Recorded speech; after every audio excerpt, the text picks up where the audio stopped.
So I finally finished my workshop, and I'm just gonna go through the kind of all the pictures that led us to get where we are. So here's a picture of our house, and if you see on the left side of the screen there's a big tree in the top left corner. That's where the workshop's gonna go. When we bought the house, we obviously with the survey, we had to make sure we had enough space to put the workshop there, because that was like one of the goals of buying this house, and it really worked out perfectly that the workshop was going to fit right at the end of what's the existing driveway. As you can see here, just like a Google Earth overhead view of where the workshop's going to be, just kind of rough drawing. Obviously, it ends up being bigger than this. In the beginning, it was going to be 24 by 40. We ended up making it 24 by 52. So that my wife could have a space in the back half. Here's the space here, and if you see the 4 squares on the ground, that's the layout. That's the corners of the workshop, effectively. So this is the full 12 by 52 space laid out. As you can see, the back corner is pretty high, so that had to all be excavated. Obviously, there's a couple trees in the way. Here's another angle, another view here. The code here says it has to be 10 feet from our house, so it is 10 feet away. And then it has to be 10 feet from the property line, and actually we're 10 and a half feet from the property line on the left side of this picture. And we're about 28 or 29 feet from our back property line in the back, and code says 25 feet. So we're good there too.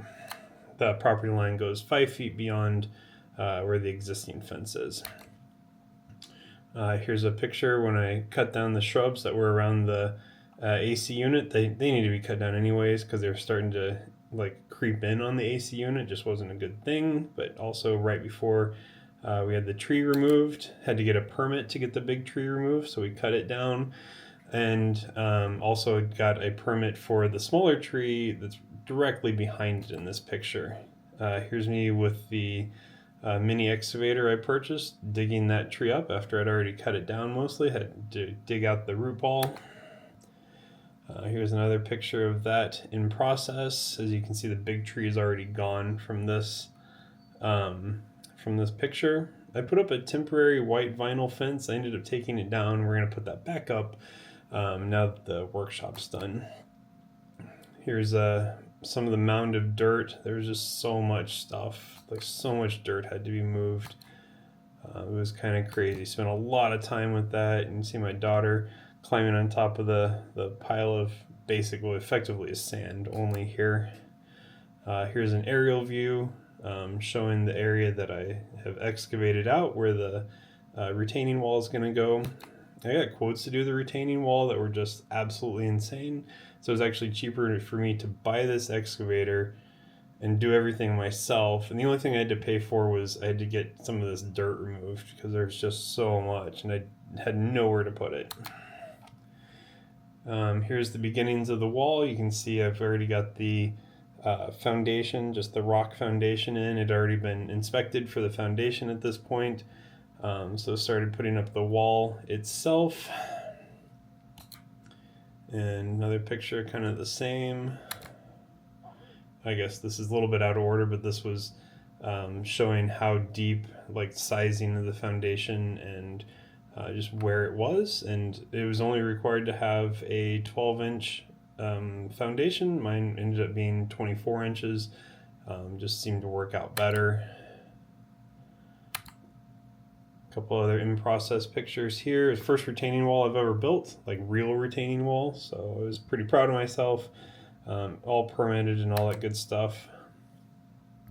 And in the end, there's it pretty much done. I hadn't done any of the final fill, but yeah. And then I did have to pay somebody to come back and get this dirt removed again. More dirt removed again. It was crazy. And here's what it looked like after they flattened it out for me.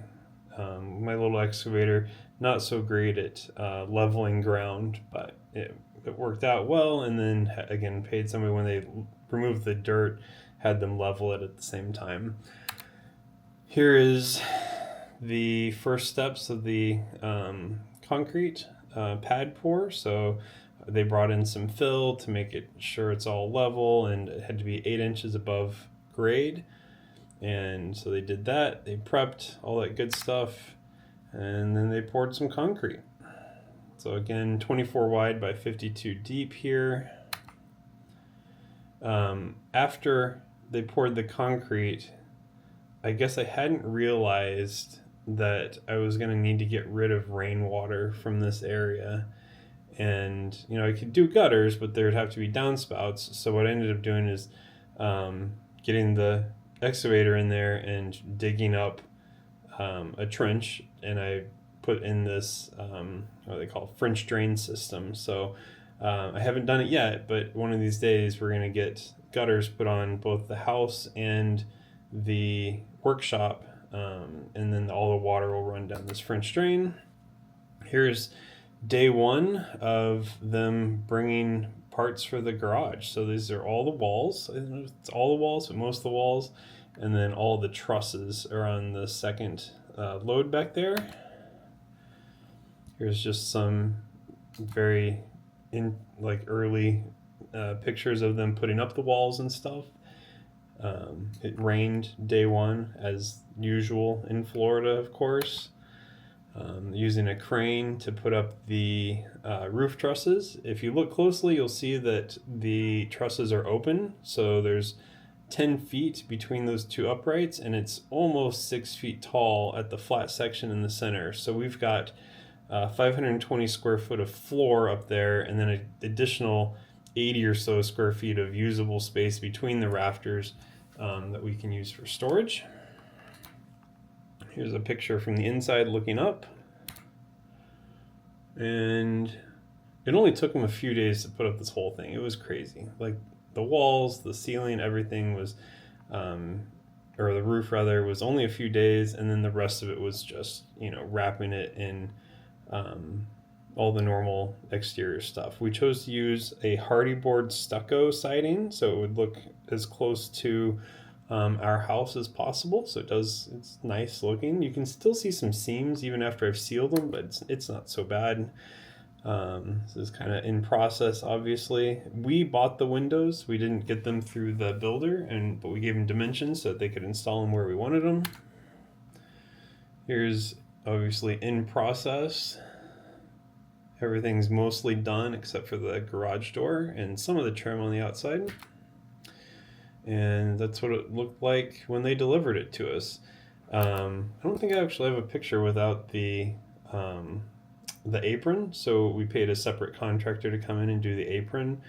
A 5-foot sidewalk down the one side, and you can't see it in this picture, but there's like a little patio area back by Ashley's section of the thing, and we did a walkway around to the back of the house. First thing I did is I installed my mini split system so that I could work in here and be tolerable. This was all finished in like September of 2024, and it was hot. You know, it's Florida, South Florida, it's humid, it's hot. And I knew that I'd have to come back and mess with this because putting up drywall and stuff, and I know there's no insulation, but anything was better than what it was. So the first thing I did was mini split. So it's a 36K Mr. Cool. This is an 18K wall unit, and then an 18K roof or ceiling mounted unit.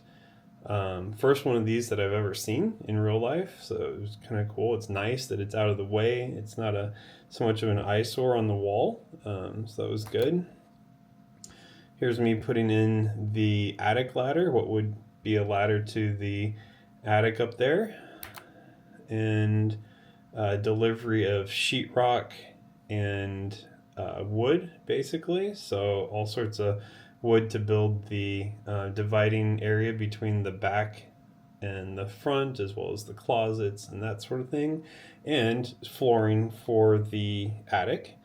At this point, I think I'd been waiting on some of this stuff, so I went ahead and started doing the insulation for the back part. And then here's some pictures of me installing the flooring in the attic. And I was just using this hoist basically. I'd attach a bracket to each piece of wood and use the hoist to pull it up, and then I'd place it myself. So it looks like from underneath. And just another picture showing some of the electrical rough-in stuff that I'd started to do. I paid somebody to hang the ceiling. Excuse me. I paid somebody to hang the ceiling drywall for me. This is 5/8, and they're 4-foot by 12-foot sheets, and they weigh about 120 pounds a piece.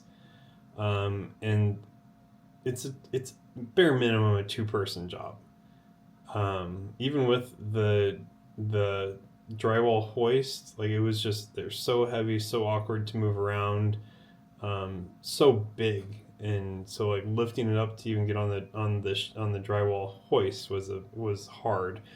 So I did end up paying somebody to do that.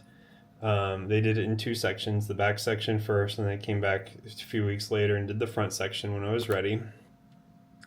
And then right around that time, actually, I think it was before I'd done the front section, the back section was done, before I'd done the front, is Hurricane Milton came and hit us head on, basically. So I was concerned about the door.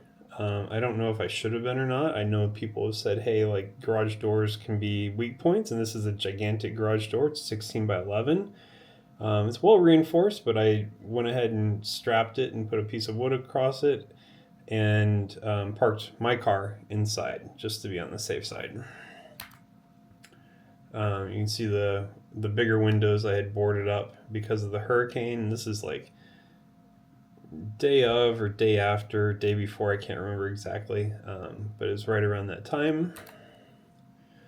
And then once that was done, got back to business as usual and finished the rest of the ceiling sheetrock. I started putting my walls up in the middle. I put backing boards so that I could hang. I knew I was going to put the cabinetry, so I put the backing boards to hang the cabinetry, so I didn't have to worry about like hitting the stud exactly. Had finished my closet first.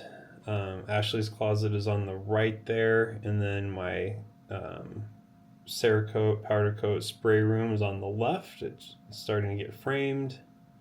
You can see I've got my attic hoist, elevator, if you will, set up at this point, so I could move things upstairs at ease. All I had to do was load it on there and use the hoist. It's a 650 pound hoist with the pulley, so it'll handle 1,000 pounds or so, or more probably, even if I wanted to, but it seems like a lot. It's 3 foot by 4 foot.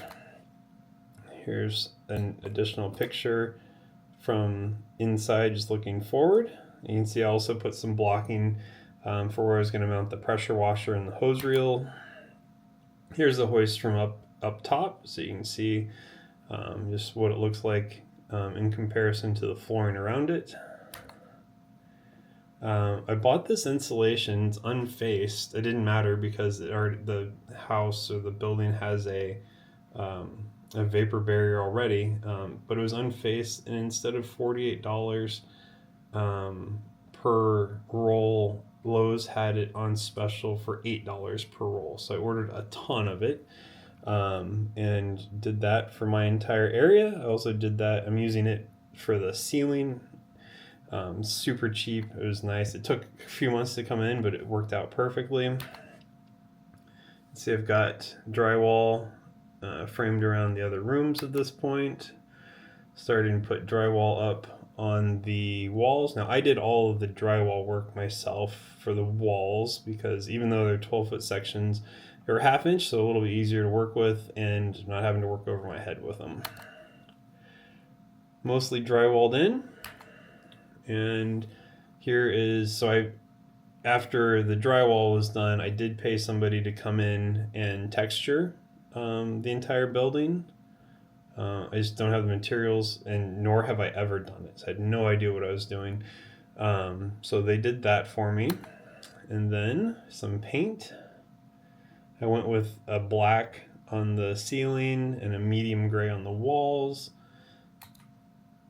The black on the ceiling really looks nice. It looks like, it doesn't look like this in person. I think I took this when it was like still drying or something. No, the lights are up. I'm not sure.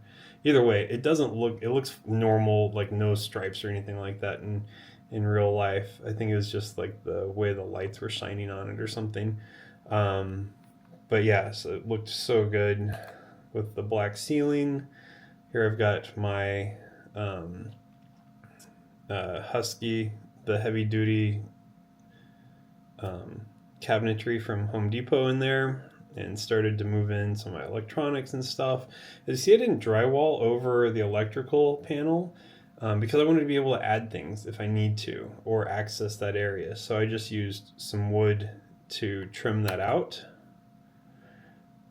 and some additional wood trim. These are all just 1x6 pieces of wood that I've used a router to smooth the corners, and started painting. Here's mid paint section. So I'd already done this wall in the back, and I just started on the front. As you can see, I used some caulking to seal all the seams, cover up all the nail holes, which I was really concerned it was going to still be apparent, but now, unless you're just right up close, you can't see where any of those seams or anything are, so it's kind of nice. And then here's one of the pictures of me actually using the shop. Used the pressure washer to wash our cars one of the first nights. Here's it complete, finished on the outside. Still got some coach lights I can put up. Well, I haven't bought them yet, but coach lights I'll want to put up in the future. Got a floodlight, motion censored floodlight on the front and back of the shop. Here's what it looks like inside. You can see my Factory 5 GTM there. I'm gonna start working on it soon. And on the right, got some of my old license plates and my cabinet with all my like car washing goodies and things like that. Again, I just wood up and down that panel around the electrical stuff, so if I need to access it, it's just a matter of unscrewing a few screws and gain access. Here's some of the other stuff. Work on organizing this a little bit still. I'm just not exactly sure what I'm going to do, like how I'm going to lay it out. You can see my better view of the elevator there, the rails that it runs up and down on, my workbench and computer. It's just a little Fedora Linux client basically, and then the powder coat and Cerakote room. So got the media blasting setup. It's working great. Got the air extractor. It's working great. Working on figuring out how to like hang things just the right way so I can have good access to them when I'm spraying them. But it's working out super well. And then this needs to be cleaned and organized, but you can see it's just some additional tools and accessories and things like that. Final look at the pressure wash and sink station, and then some of the Factory 5 GTM body parts are hanging up on the ceiling here. And that's pretty much it. Thanks for watching. If you have any questions, let me know in the comments below.